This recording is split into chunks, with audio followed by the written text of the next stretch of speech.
When we decide to tackle a topic like Indian mythology, Yeah. you hear to your names like Krishna, Draupadi, you sort of instinctively put on your serious face. Right. You expect this very academic lecture on Dharma or maybe some really dense theology. Exactly. You are definitely not thinking about things like, I don't know, checking your husband's phone or wearing a swimsuit in your 50s Or how to change a gas cylinder. or how to change a gas cylinder. Yeah. They just feel like two completely different worlds. You have the epic, the celestial, and then you have the gritty, everyday reality of just running a home. But that clash, that's exactly why the source material we're looking at today is so compelling. It really is. So for this deep dive, we're looking at a transcript of a speech by Kajal Oza Vaidya. Now, for anyone who doesn't know her, she is a complete powerhouse in Gujarati literature and motivational speaking. And her superpower, it seems, is dragging these huge ancient figures right into a modern living room and sort of forcing them to deal with our mess. Yeah, she deconstructs the whole idea of the perfect woman or the perfect relationship using these icons. And I have to say, she really doesn't pull her punches. This is not some soft, comforting talk. I mean, she covers everything from a pretty controversial take on why men make better friends than women Oh, we're definitely getting to that. to this personal story about a vacation photo that apparently caused a total meltdown in the literary community. Right, the swimsuit incident. We are going to unpack that because the backlash she describes is just wild. But our mission today is really to look at how she weaves all these stories together Draupadi, domestic stuff, social judgment. to kind of redefine what it means to be an empowered person right now, today. And she kicks it off right at the top with the biggest icon of love in the entire cultural canon, Krishna. Right, but she doesn't just do the standard worship thing. She breaks down Krishna's three main relationships: Radha, Rukmini, and Draupadi. And usually scholars keep these women in separate boxes, right? You've got the beloved, that's Radha, the wife, Rukmini, and the friend, Draupadi. But Vaidya argues that if you just strip away the titles, the divine part of it, the human experience underneath is the same. it's identical. She says whether you're the wife or the beloved, the woman inside is dealing with the same raw stuff: insecurity, possessiveness, that fear of loss. And she makes this comparison that I just did not see coming. The Amitabh Bachchan analogy. It's so jarring, but it's so effective. It really works. She brings up this old interview where Simi Garewal asks the actress Rekha, "Do you love Amitabh?"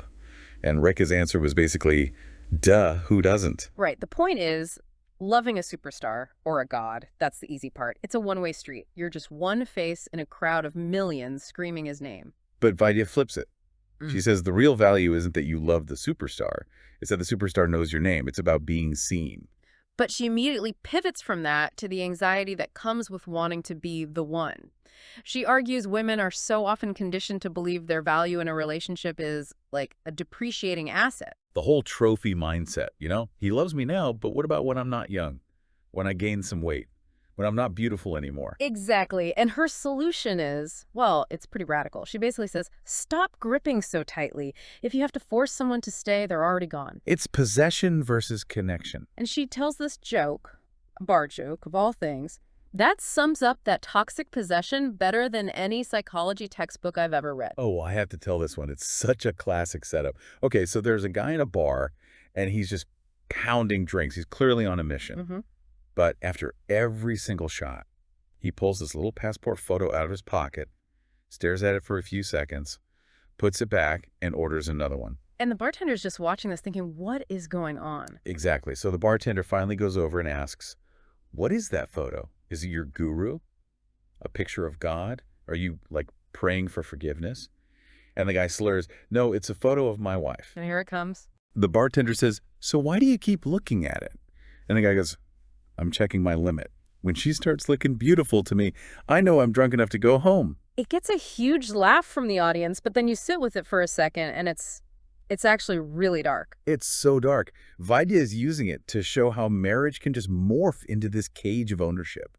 When you're only focused on binding someone, on possessing them, you can't actually see them anymore. The man in the joke has to literally numb himself to tolerate the person he supposedly owns. And she says even Krishna needed space. That this is universal. I mean, if I'm standing 2 inches from your face, I can't see you. I just see a blur. You have to step back to see the beauty. That whole idea of stepping back ties right into her next big theme, which is the stitches of love. She moves from the anxiety of possession to the anxiety of perfection. We all want our relationships to be seamless, Yeah. flawless, perfectly curated for Instagram. Totally. And this is where she tells the story about the king and the tailor. It references Lord Swaminarayan. Right. So the tailor makes a coat for the king. The king loves it. It's perfect. So he says, "This is amazing. Make me 7 more, just like this one." Seems like a pretty reasonable request, just, copy and paste. But the tailor fails. He makes the second one, a third, all the way to a 7th. And every single time, the king puts it on and says, "Nope, it's not like the first one." So finally the tailor has to confess. He says the first coat can't be replicated because it had, what's the phrase? Hetna tebha. Hetna tebha, stitches of love. It's such a beautiful phrase. It implies the first coat was made with this chaotic, organic passion. The other ones were just manufacturing. And Vaidya's takeaway is that if you're looking for a relationship that fits some perfect template where nobody ever fights, nobody's annoying, You're looking for a manufactured coat, you're missing the stitches of love. Real love lives in the flaws. it's a really powerful reframing. But speaking of pressure, let's shift gears. Because she pivots from this really high-level philosophy to something so practical. Independence. And she is crystal clear here. Independence is not just about girl boss energy. It is not just having a high-paying job. She separates economic independence from functional independence. Yes, and she rattled off this checklist that I swear everyone listening should probably take a mental note of right now. It was so specific. It was things like, do you know how to change a gas cylinder? Do you know where the Mediclaim policy is filed? Is your insurance cashless or reimbursement?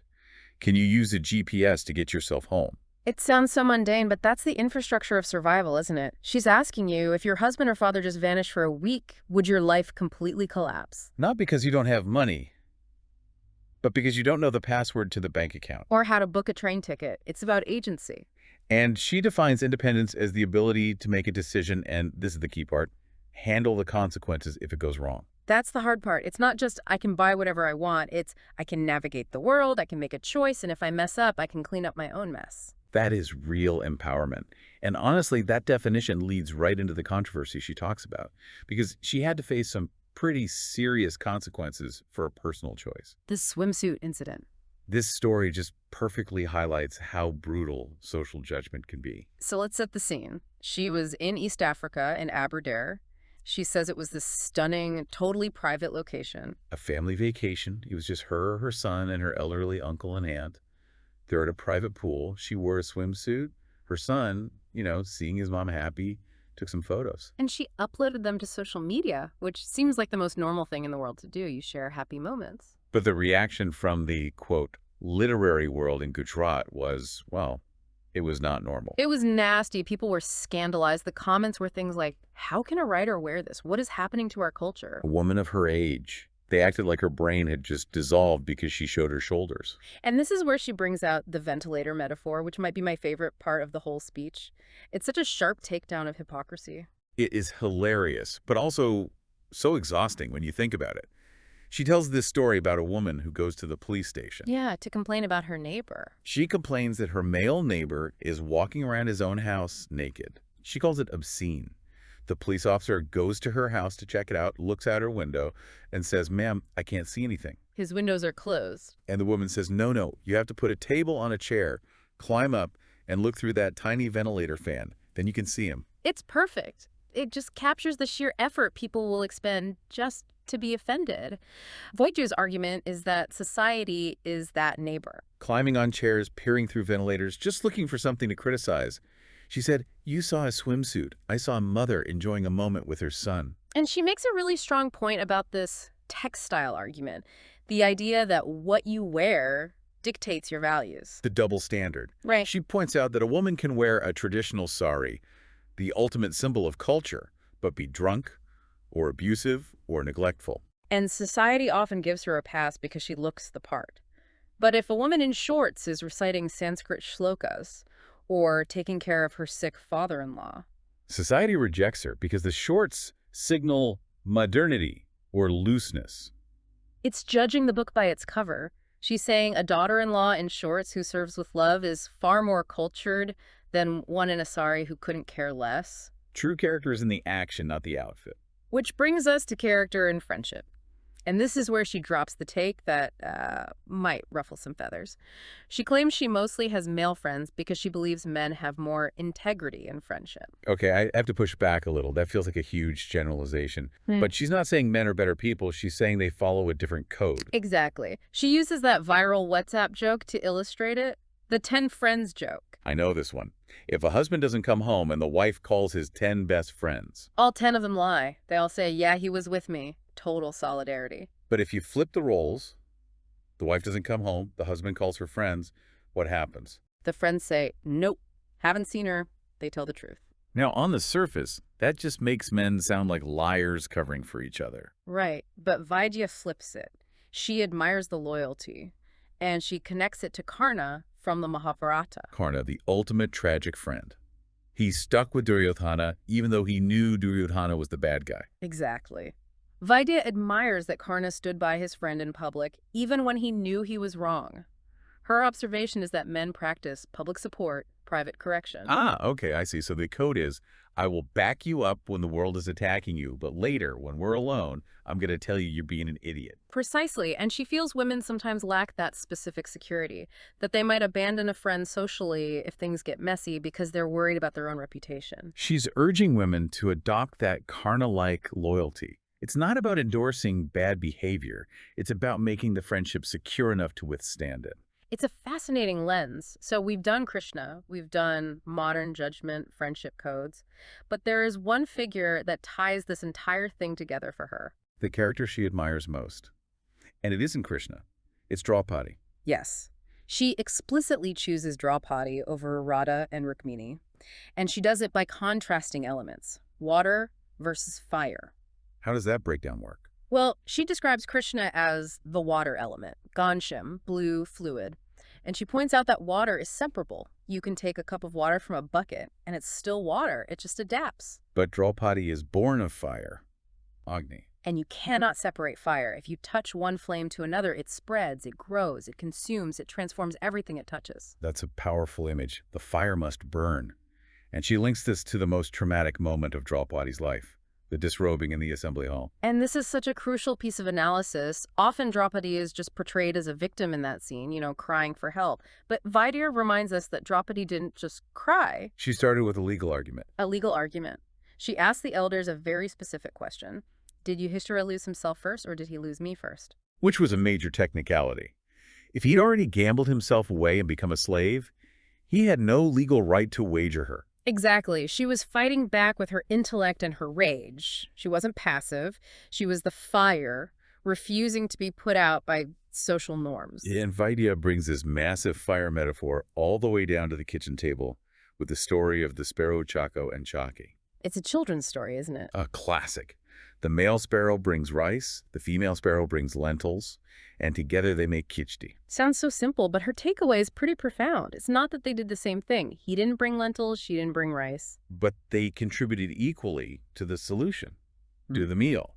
And she's arguing that equality isn't about sameness. It's not about the woman doing exactly what the man does just to prove a point. It's about equal contribution to the problems, the decisions, the survival of the household. Different, but equal. From the cosmic fire of Draupadi to the khichdi of a sparrow. It's such a complete view.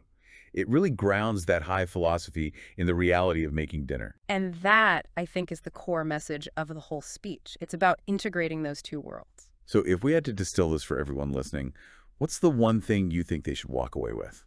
For me, it has to be that definition of independence, the idea that true power is knowing how to run the machinery of your own life, so you never have to stay with someone out of helplessness. You stay because you want to. I agree. And I'd add the stitches of love. Yeah. Just accepting that the best things in life, a coat, a friendship, a marriage, are inherently imperfect.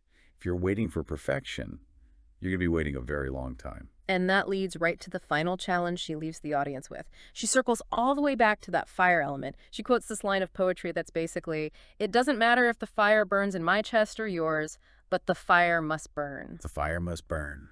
She's telling us, don't just listen to this deep dive, nod your head, say, that was nice, and then go back to your routine.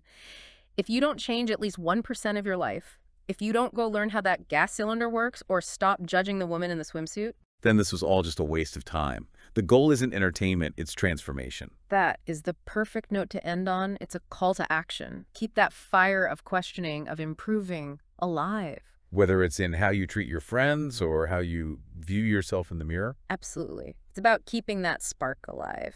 Thanks for taking this deep dive with us. We hope it sparked something in you. Until next time, keep the fire burning.